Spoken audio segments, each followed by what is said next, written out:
my name is Kiana Jackson. I was born February the 10th, 1990. I was born with a birth defect. It's called arthrobiprophis. It affects both arms and both legs. When I was born, doctors were surprised because they never seen nothing like that. Even when my mom was going through her prenatal care, her visits to the doctors, they still never seen any signs of me being disabled. So when I came out, they was all surprised. They kept me in the hospital longer than what my mom was expected. They ran tests. I had to get stuck by different needles to see if I had feelings in my arms and my legs. My mom told me the story, which I did have feelings because she said I would always cry. Um, they kept me in longer because they wanted to make sure because like I said, they never seen nothing like this. So they continued to run tests, and then they finally eventually let me go home months later. After they let me go home, then I guess when I was two, my mom then came across a doctor that said he could fix it. So I went to have all types of therapy and see all types of psychologists and everything. When I got the surgery done, my mom got my legs done correct first. So they what they did was took some type of muscle in my bone, my back, to put in my legs to correct them because I wasn't able to walk. I was scooping, or I used to crawl. I couldn't walk at all. So after they corrected my legs, I had two casts for my legs at the time. My mom always said she had to go to the doctors, like hospital, like every other month because I would always try to walk and dirty my cast up. So she had to change my cast. And I always let people write on them, and I always draw color on myself. So anyway, as time went on, then she tried to go a year later or two. She tried to go get my arms correct, but the same doctor that did my legs had passed away. So they tried to give me to another doctor, which was somewhere in Florida. But that doctor said he wasn't 100% sure if guaranteed that if my procedure was going to work. So my mom didn't want to take no chances. She said she didn't want to put me through all that pain because I've been through enough since I was born.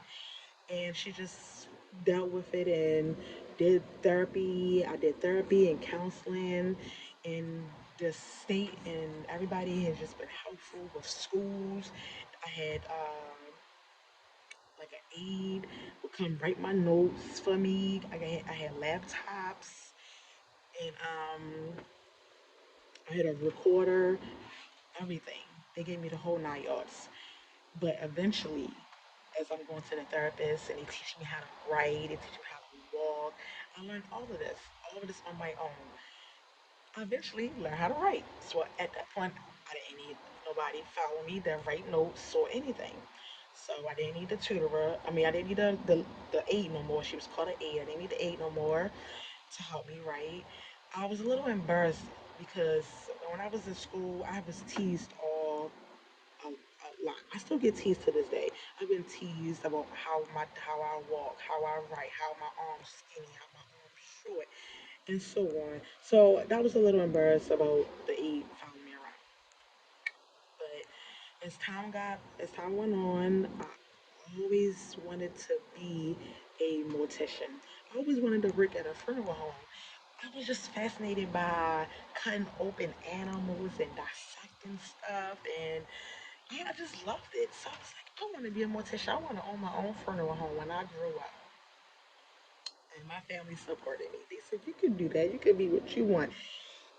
Just keep dreaming and keep saying that, baby. You're going to do it. So as I was in high school, I ran track. I can run. I ran track. I joined the soccer team. I love soccer in high school. I joined the soccer team. I was in a debate club because I love going back and forth with somebody, and I won. I love winning. I love.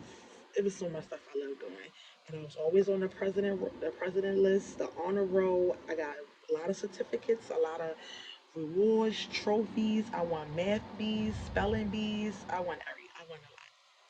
So, as I'm in high school, I said I wanted to do an internship because I wanted to be a mortician. So I started looking into more myself. I started going to different funeral homes to see if I could just get my community service hours because I know I needed community service hours to graduate. So I started doing internships slash community service hours at a funeral home.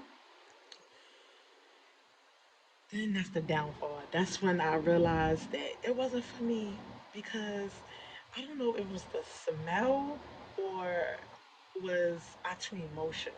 I don't know which one, but I had to change my major because I think it was both. It was the smell. I always got sick, and it was I was emotional. So I changed my major. Um, once I graduated high school, then I went to Morgan to be I wanted to be take a social work class. So I took up social work classes in Morgan for like 2 years, yeah, 2 years. And after that, then I found out I was pregnant. Yes, I was pregnant. Then I stopped going to school, stopped going to college, so I could focus on my child. I started working, got my first job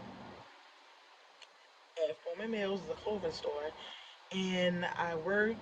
I made sure I take care of my daughter. She is now 13 years old, healthy baby girl. And if you're wondering, no, my birth defect did not affect.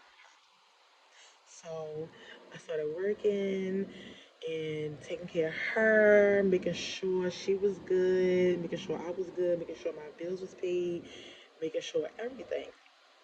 So I've been decided I want to go back to school, but something always kept getting in the way. I could not go back. I always made excuses and so on and so on. Life happens. So then last year I decided to go back to school, which is I started going to Harford County. I applied, I got accepted, started going in here. Then I found out all I had was a few more classes to take before I can graduate and have my social work degree. Then so much stuff has happened. I met somebody before that, before I started going to school. He's a wonderful man. He's good to me and my child. He's just my backbone, and he loved me for me throughout my disability. He loved my child. He accepted my child. It's not even his responsibility. He loved both of us unconditionally. He proposed to me on New Year's of this year, December the 31st. He proposed, and I'm just looking forward for more blessing, more happiness. Can't wait to graduate college. I graduate this winter, 2024, and my wedding we set the date for October the 4th, 2026. And I'm just happy that I decided to go back to school, trying to set a better example for my child so that way she can look at me and say, my mom was a go getter. She didn't let her disability stop her. She kept going. She never gave up. Yes, people made fun of me. Yes, I had feelings. Yes, I cried. But I never gave up. I just want her to look at me as her role model and that one day she can say, I want to be just like my mom and succeed and have greatness and go to college and be great. Thank you.